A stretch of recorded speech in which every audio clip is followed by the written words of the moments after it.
Followed by your telephone calls.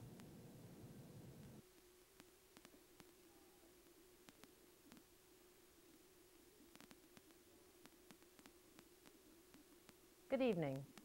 I'm Kathleen Sebelius, Governor of the state of Kansas, and I'm grateful for the opportunity to speak with you tonight. I'm a Democrat, but tonight it really doesn't matter whether you think of yourself as a Democrat or a Republican or an independent or none of the above. Instead, the fact you're tuning in this evening tells me that each of you is, above all, an American, first. Your mothers and fathers, grandparents and grandchildren, working people and business owners, Americans all. And the American people, folks like you and me, are not nearly as divided as our rancorous politics might suggest. In fact, right now, tonight, as the political pundits discuss the president's speech, chances are they'll obsess over reactions of members of Congress. How many times was the president interrupted by applause? Did Republicans stand? Did the Democrats sit? And the rest of us will roll our eyes and think, what in the world does any of that have to do with me? And so I want to take a slight detour from tradition on this State of the Union night. In this time, normally reserved for a partisan response, I hope to offer something more, an American response, a national call to action on behalf of the struggling families here in the heartland and across this great country, a wake-up call to Washington on behalf of a new American majority. The time is running out on our opportunities to meet our challenges and solve our problems. Our struggling economy requires urgent and immediate action, and then sustained attention. Families can't pay their bills. They're losing their jobs, and now are threatened with losing their homes. We heard last week, and again tonight, that Congress and the President are acting quickly on a temporary targeted stimulus package. That's encouraging. But you and I know that a temporary fix is only the first step toward meeting our challenges and solving our problems. There's a chance, Mr. President, in the next 357 days to get real results and give the American people renewed optimism that their challenges are the top priority. Working together, working hard, committing to results, we can get the job done. In fact, over the last year, the Democratic majority in Congress has begun to move us in the right direction, with bipartisan action to strengthen our national security, raise the minimum wage, and reduce the costs of college loans. These are encouraging first steps, but there's still more to be done. So we ask you, Mr. President, will you join us? Let's get to work. We know that we're stronger as a nation when our people have access to the highest quality, most affordable health care, when our businesses can compete in the global marketplace without the burden of rising health care costs here at home. We know that caring for our children so they have a healthy and better start in life is what grown-ups do. Governors in both parties and a large majority of the Congress are ready right now to provide health care to 10 million American children as a first step in overhauling our health care system.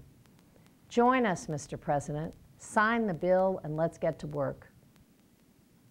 Sitting with the First Lady tonight was Steve Hewitt, the city manager of Greensburg, Kansas. Many of you remember Greensburg, our town nearly destroyed by a tornado last year.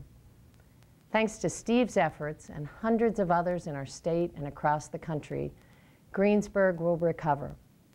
Folks rolled up their sleeves and got to work, and local, state, and federal governments assisted in the effort.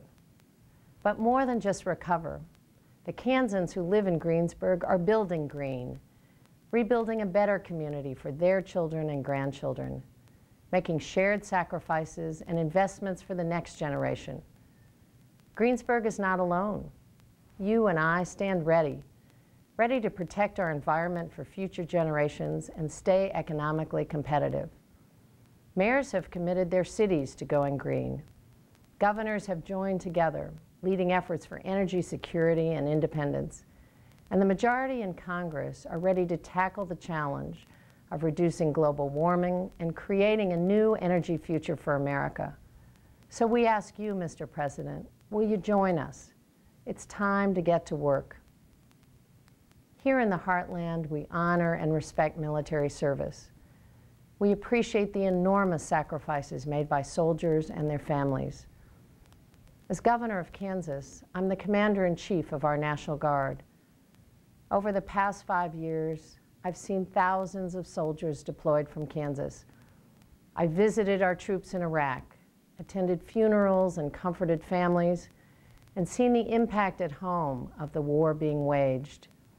We stand ready in the Heartland and across this country to join forces with peace-loving nations around the globe to fight the war against terrorists, wherever they may strike. But our capable and dedicated soldiers can't solve the political disputes where they are and can't focus on the real enemies elsewhere. The new Democratic majority of Congress and the vast majority of Americans are ready to chart a new course.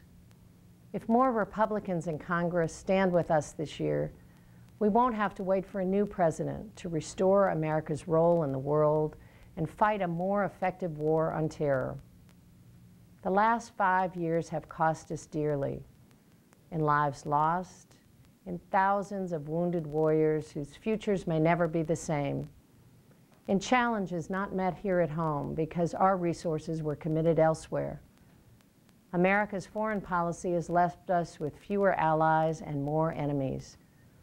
Join us, Mr. President, and working together with Congress to make tough, smart decisions, we will regain our standing in the world and protect our people and our interests. I know government can work to benefit the people we serve because I see it every day, not only here in Kansas, but in states across the country.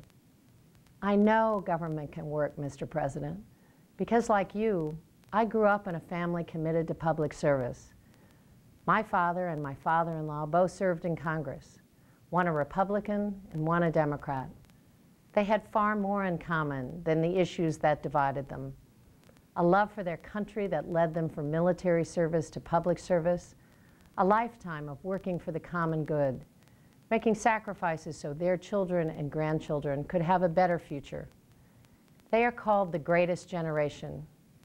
But I believe, like parents across America, that our greatest generations are still to come, that we must chart a new course at home and abroad to give our future greatest generations all the opportunities our parents gave us. These are uncertain times, but with strength and determination, we can meet the challenges together. If Washington can work quickly together on a short-term fix for families caught in the financial squeeze, then we can work together to transform America. In these difficult times, the American people aren't afraid to face difficult choices, but we have no more patience with divisive politics. Tonight's address begins the final year of this presidency, with new leaders on the horizon and uncertainty throughout our land. Conditions we face at home and abroad are results of choices made and challenges unmet. In spite of the attempts to convince us that we are divided as a people, a new American majority has come together. We're tired of leaders who, rather than asking us what we can do for our country, ask nothing of us at all. We're Americans sharing a belief in something greater than ourselves, a nation coming together to meet challenges and find solutions, to share sacrifices and share prosperity, and focus once again not only on the individual good, but on the common good. On behalf of the new American majority, the majority of elected officials at the national, state, and local level, and the majority of Americans, we ask you, Mr. President, to join us. We're ready to work together to be the America we have been and can be once again. Thank you for listening. God bless and sleep well. And in the morning, let's get to work.